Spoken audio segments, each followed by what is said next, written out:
भक्तजनों, इस समय मैं गोवर्धन पर्वत के समीप हूँ और एक ऐसे संत के पास आया हूँ जो संसार में पहले ऐसे संत हैं जिन्होंने अन्न पर अपने विचार रखते हैं।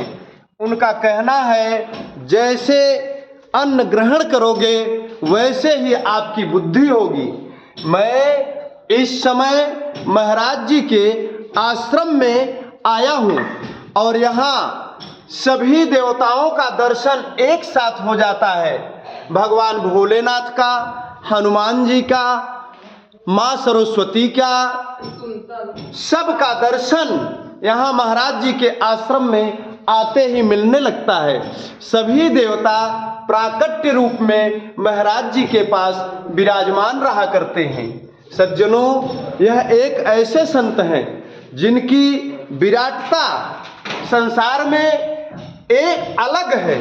ऐसे संतों का दर्शन करना ही मोक्ष के बराबर होता है। ऐसा लगता है जैसे मोक्ष धाम में आया हूँ, ऐसा लगता है जैसे परम धाम में आया हूँ।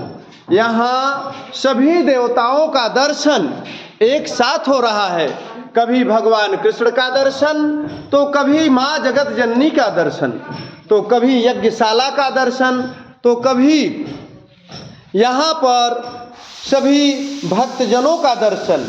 सज्जनों, यह वही आश्रम है जहाँ अभी एक कन्या का ऐसा विवाह महाराज जी ने संपन्न करवाया जो इस देश के लिए अनुकरणीय है। मैं अब महाराज जी के आश्रम की ओर चल रहा हूँ जहाँ महाराज जी विराजमान हैं।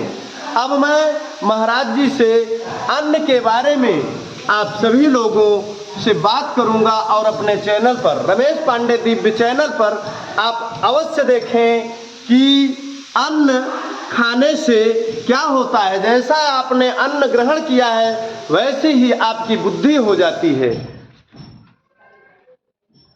महाराज जी के चरणों में कोटि कोटि नमन। महाराज जी, मैं आपका दर्शन कर धन्य हो रहा हूँ, कृतार्थ हो रहा हूँ। महाराज जी, आपके बारे में गोवर्धन में सुना हूँ, ब्रज में सुना हूँ। संपूर्ण ब्रज मंडल में आप एक ऐसे संत हैं जिन्होंने लगभग 50 वर्षों से अन्न का त्याग कर दिया है। महाराज जी, मैं जानना चाहता हूँ, पूरी दुनिया को बता